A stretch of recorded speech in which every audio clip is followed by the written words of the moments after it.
D&D players and DMs. What's your best? Okay, I'll allow it. Story. Part 3. So this is going to be our YouTube comments video for the week, taken from way back in August when we were still thanking people for 1,000 subs and 9,000 views. Things have changed quite a bit since then. So before we start, thank you so much for watching. This channel is growing so quickly, and that's all you. Thank you. Allowed a player, Paladin, to try to romance an NPC companion. Thought it would be funny. Allowed it with a high enough charisma check. He gets a nat 20. I just said fine. Fast forward to end of campaign. NPC companion turns out to be the final boss. As a callback to him romancing the NPC and her accepting, I give the Paladin a chance to talk her out of it with a high enough charisma check. To my surprise, the Paladin refused and joins the NPC instead. All other players stare in disbelief at the Paladin, then stares at me.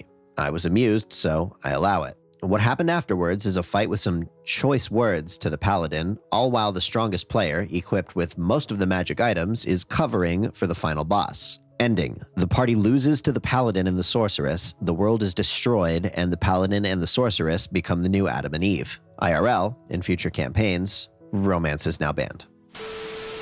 Custom party allowing player-created and borrowed classes after some balancing. We had a standard dragonborn fighter, a gnome thief, a werewolf cleric, a human geomancer, borrowed from Final Fantasy Tactics, and a catfolk card, aka gambler mage. Fighting a great fire elemental, the thief and the cleric were both imprisoned in a cage of fire after failing multiple rounds of checks to escape and were being roasted. Discussing how to defeat the elemental quickly, the geomancer noted she had a terrain spell called Quench that required her to be standing in water. No one had any remaining water after the journey to this place, so the fighter gets the idea that he would unzip his fly and urinate on the floor for her to stand in to cast Quench. Much to everyone's surprise, I decided to allow it, but required a higher roll for the Quench to succeed due to the water being tainted. Her turn comes around and nat 20, which beat the elemental's save check. So the fire elemental was defeated by a piss water spell.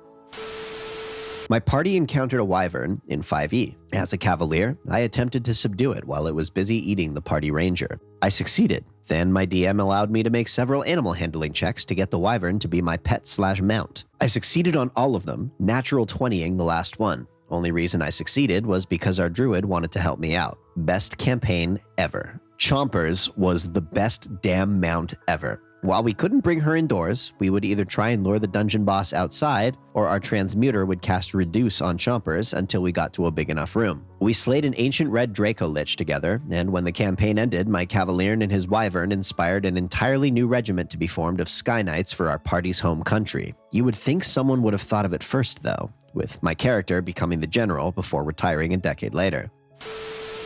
In a 5th edition homebrew Eberron campaign, at level 4, DM asked us to think of a special magic item we'd like to look for. I asked for a bag of holding that holds 3 times as much as normal. He said yes, but we'd have to go on a quest for it, clear out a mine that had become filled with gas. Long story, but we succeeded in the end, and I got the duffel bag of holding. So later, at level 15, we are trying to sneak into a huge military airship docked with a minimal crew.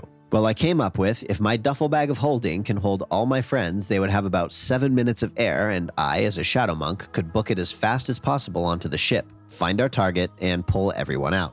DM allowed it, and that is how we stole our airship and became legendary air pirates. 5. So this is the first and only time I'll make this a public story. Use it in a video, whatever. Anyone can, I don't care. One of my closest friends had a buddy who was running a Pathfinder game, and I made a Goliath druid called Apicon Stormcaller Kalukavi. Now, in order for this dipshit setup to have worked, the DM would have to have been pretty generous with magic items, which he was.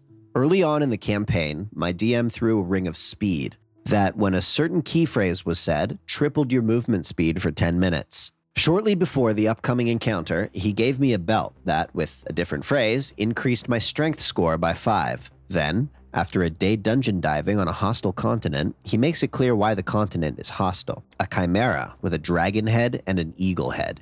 Huge size and flying. We spotted it a mile out. Now, obviously this wouldn't have worked if it wasn't homebrew, but it was. My druid shifted to a peregrine falcon and used the ring of speed to get to and above the chimera in just a minute or so. He then shifted out, activated his belt, causing the strength to pop on. And then he pinned the wings of the fucker to his back and rode the thing the 1,000 feet to the ground. He soloed what was supposed to be an encounter to run from. Another 2nd edition story. And we had the general house rule that when magic items are broken, they can explode, delivering magical damage equivalent to every charge and level imbued all at once. It had been a be careful with your magical crap thing when it was originally decided upon. Background. So, we're in a campaign that's just coming into a square focus. I find a ring of fireball, get it identified by a more competent wizard, and find out it's at casting level 12 and still has 20 charges because the GM rolled some of those decisions on dice. I quietly announced it was kept on a chain under my PC's armor. For months we play, and everyone forgets about the ring. So we're at pretty epic levels and facing a Tarrasque. We'd started chasing it from overhead because those of us who didn't already fly on our own had some form of enchantment or a steed to cover it. Even with these kinds of benefits and the magic juice to hold a fight with a Tarrasque, we're taking so long on combat, the party's starting to get dinged up. The ranger was first down. His silver dragon swiped out from under him on a swooping pass to target the Tarrasque's eyes with his strength 19 bow and enchanted arrows. The paladin, with a borrowed batwing cloak, was next, and even his erratic flight path didn't escape the hit. And I'm practically out of useful spells, so haste. And? The GM asked. I'm stuffing myself down its throat, I replied. Dex to avoid getting chomped unless you intend to die. And I'm breaking my ring, I told him. For a moment, the room was silent.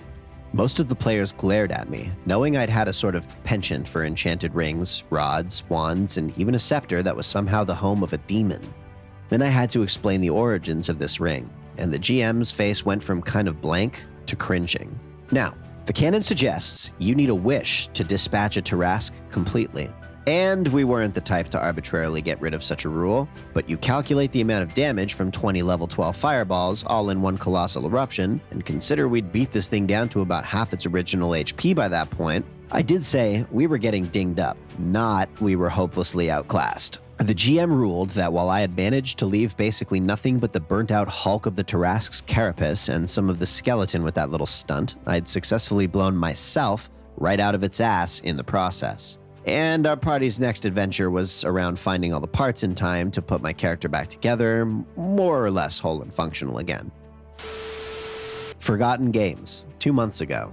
I have my own story to contribute, me being a new DM and letting my oldest brother choose an online homebrew race. Okay, so the basic gist of the campaign is that he joined up with a mercenary army and is supposed to help beef up its reputation through taking on different quests posted on a quest board in the guild hall. As this was the first session, I had some pretty basic quests put up, expecting them to be a small challenge for a low-leveled character. That's when he introduced his character.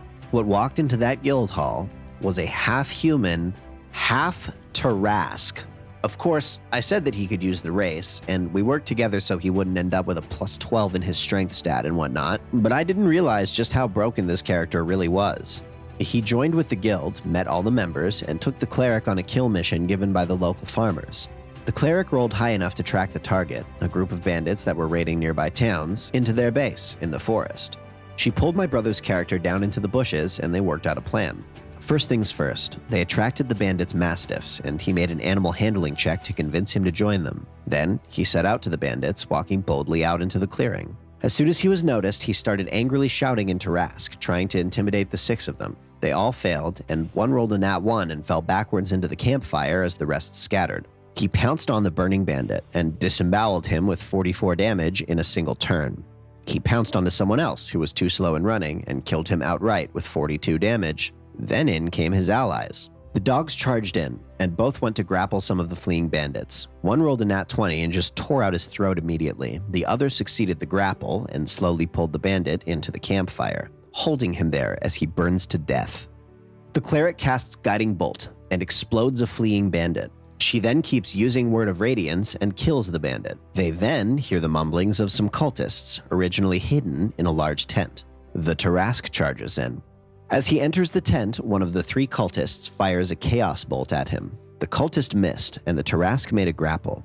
One nat 20 later, the cultist was impaled through the gut by his hand, lifted up, then slammed through a table into the ground, killing him instantly. The 2 dogs then charge in, ripping through the walls of the tent to attack the cultists. One grabs the cultist by the calf and drags him off, while the other fails its grapple and is kicked in the face. However, the cultist turned his back, prompting an attack of opportunity from our Tarrasque friend, as his claws slashed down the cultist's back, cleaving through his bones like butter. The entire encounter was done in about 3 turns of combat. We ended there, and I made a promise to myself to amp up encounters in the future. Created a small villain for a city. A Hexblade warlock connected to Zugtmoy in the Abyss. Her sword sent souls of the people she killed to the Mushroom Lady to devour. Wasn't that huge a deal? This smaller villain was supposed to be connected to a few other plots. One thing I did do was prepare a trap within the sword, that if destroyed, it would teleport everything in a 50-meter radius around it to the Abyss. This was supposed to be used much later on. The party had a few connections to powerful organizations in that city. One of the biggest schools of magic in the world, a monastery to Khord, a huge temple of Corellin, and I thought they'd make use of one of those to dispose of the sword. So basically, I had trapped the sword in order to create the next storyline. The director of the school was corrupt and would use the sword's teleporting trap to strike a deal with Zugtmoy. The Khord Monastery people were the most heavy metal group of monster slayers in the setting, so they'd fuck shit up badly in the Abyss if sent there, removing a considerable force from the Abyss army for a later invasion further down the plot, and the Corellin guys would get fucked up if they went there, and this would make one of their allies weaker. NPC tells them, yeah, that's a freaking evil sword. Y'all should get rid of it. Players take it as we should get rid of it. I start to go, oh no. They dispel magic. Fighter rolls a natural 20. Not that it matters. Adamantium after all. Sword cracks in half. And that's how the party was thrown in the Abyss with absolutely no preparation, also taking with them their entire tavern and a few poor fuckers who were walking in front of the building at the time. Thanks again for watching. In case you didn't catch the last one I did, Mr. Ripper has never actually played D&D. NANI? Yup, seriously. Now, BM Voices and I have agreed that this is simply inexcusable. So at 50,000 subs, we're gonna make his ass play some fucking D&D. For real. So please sub for that, and please sub for Nat 20s. May the dice ever be in your favor. See you next time.